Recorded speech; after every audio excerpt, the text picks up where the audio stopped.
जय हिंद दोस्तों, welcome back to our channel. Welcome back to Jobteria. आशा करते हैं कि आप लोग अच्छे होंगे। जी हाँ दोस्तों, सबसे पहले मैं आप सभी को धन्यवाद देना चाहूँगा। बहुत बहुत थैंक यू कहना चाहूँगा जिन लोगों ने जो है इस आंदोलन को सफल बनाया, यानी जेटेड सिलेबस बदलाव को लेकर जितने भी अभ्यर्थीगण यहाँ पे जैक ऑफिस पे पहुँचे थे, जैक ऑफिस का घेराव करने, उन्हीं के बदौलत जो है यहाँ पे पॉजिटिव रिस्पांस आई है और ये जो है आंदोलन जो है सराहनीय था।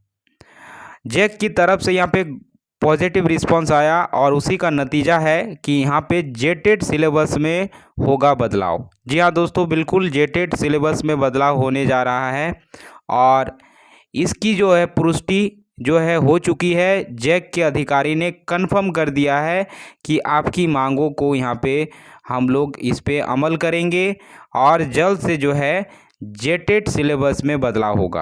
अब आपको ये जानना ज़रूरी है कि जेटेड सिलेबस में किस प्रकार की बदलाव की मांग की गई है। तो चलिए मैं आपको जो है यहाँ पे जो जैक ऑफिस में जो आवेदन दिया गया था उस आवेदन शीट को मैं आपके समक्ष दिखाना चाहूँगा। इससे आपको ये पता चलेगा कि इसमें आखिरकार किन किन सेक्टर में, किन किन पॉइंट पे, किन किन जो है बिंदु पे जो है बदलाव होनी है। देखिए दोस्तों, ये रहा आवेदन और इसमें देखिए डेट देख सकते हैं आप।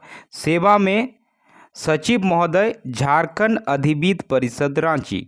विषय जेटेड सिलेबस 2024 में संशोधन के संबंध में।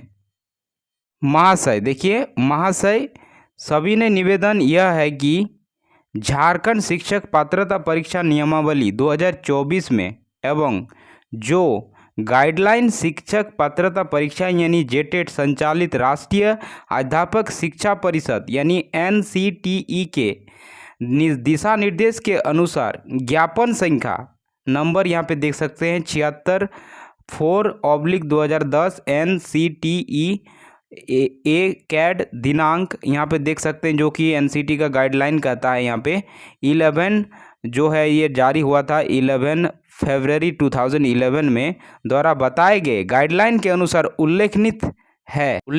देखिए यहाँ पे क्या उल्लेखित है। पेपर 1 के परीक्षणों में प्रश्न विषयों पर आधारित है। कक्षा 1 से 5 के लिए राज्य का निर्धारित पाठ्यक्रम, लेकिन उसकी कठिनाई मानक साथ ही जो है लिंकेज माध्यमिक स्तर तक का होना चाहिए, जो कि मैंने प्रीवियस वीडियोस में ये चीज़ मैंने आपको दिखाया था कि एनसीटीई का गाइडलाइन क्या कहता है कि आप अगर 1 to 5 का शिक्षक पात्रता परीक्षा यानी टेट ले रहे हैं तो आप जो है यहाँ पे 1 to 5 का जो स्टेट में जो सिलेबस चलती है, बुक जो चलती है, उसी के बेसिस पर जो है आपको सिलेबस डिज़ाइन करनी है। लेकिन उसके साथ आप कठिनाई का स्तर जो है यहाँ पे रख सकते हैं माध्यमिक स्तर का। माध्यमिक यानी आप देख सकते हैं मैट्रिक लेवल का आपको यहाँ पे डिफ़िकल्टी लेवल रखना होगा 1 to 5 के लिए। लेकिन यहाँ पे जो है ग्रेजुएट लेवल तक का जो है डिफ़िकल्टी लेवल डाल दिया गया है।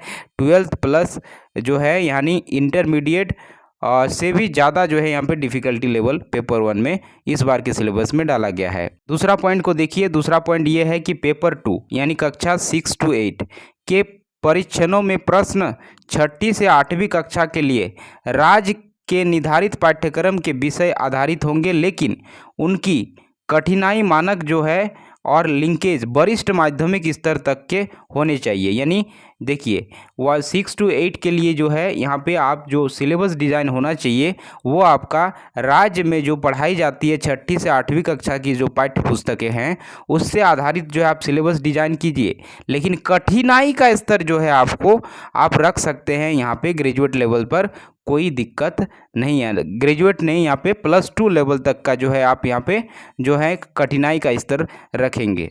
इससे ज़्यादा आप नहीं रख सकते हैं क्योंकि ये एक पात्रता परीक्षा है। लेकिन अगर देखा जाए तो पेपर 1 में कठिनाई का स्तर +2 कर दिया गया है अभी वर्तमान जो सिलेबस जारी हुआ है उसमें, और पेपर 2 में प्रश्नों की कठिनाई का स्तर स्नातक रखा गया है, जो कि एनसीटीई के गाइडलाइन को फॉलो नहीं कर रहा है।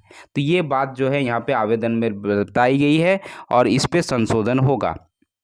उसके बाद अगर यहाँ पे देखें तो वही चीज़ यहाँ पे जो है यहाँ पे बताया गया है कि जो एनसीटी के गाइडलाइन को जो है घोर उल्लंघन है, साथ ही साथ पेपर 2 के फिजिक्स, केमिस्ट्री, मैथमेटिक्स, साइंस विषयों के सिलेबस को IIT Delhi joint academic test for master JAM 2025 जारी सिलेबस को हूबहू कॉपी किया गया है। सोचिए, ये आईआईटी का जो सिलेबस वहाँ पे जो पढ़ाई जाता है, जो सिलेबस रहता है आईआईटी दिल्ली में जो ये सिलेबस चलता है, या फिर जैम में जो आपका सिलेबस है, जैम मतलब आपका हो जाता है कि joint admission test for master का जो वहाँ पे जो सिलेबस है उसके बेसिस पर फिजिक्स, केमिस्ट्री, मैथमेटिक्स और जो है साइंस का सिलेबस को डिज़ाइन किया गया है। सोचिए किस लेवल के इन लोगों की जो है यहाँ पे नौकरी देने वाले हैं, और इन लोगों को इतना भी अकल नहीं है कि यहाँ पे प्राइमरी टीचर का यहाँ पे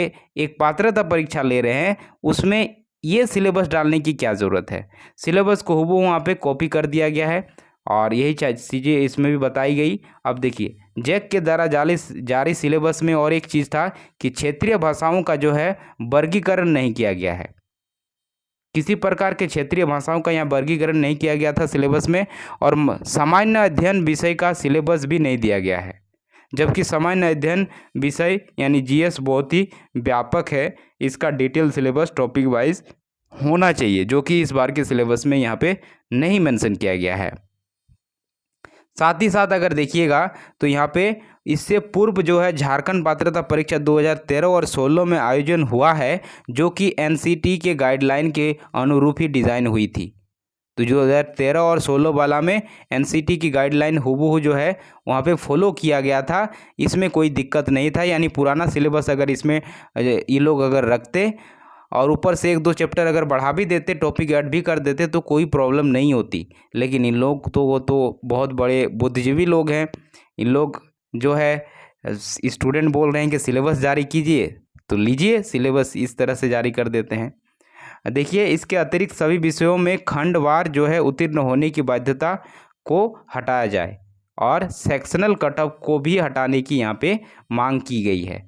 तो इन सब पे जो है पॉजिटिव रिस्पांस आया है जैक के ऑफिस से, और उन्होंने कहा है कि कुछ दिन का समय दीजिए, 3-4 दिन के अंदर जो है इस पे सिलेबस पे बदलाव कर दिया जाएगा। तो इसलिए कह सकते हैं कि आज का आंदोलन सफल रहा है और इसमें हम सभी की जो है जीत है।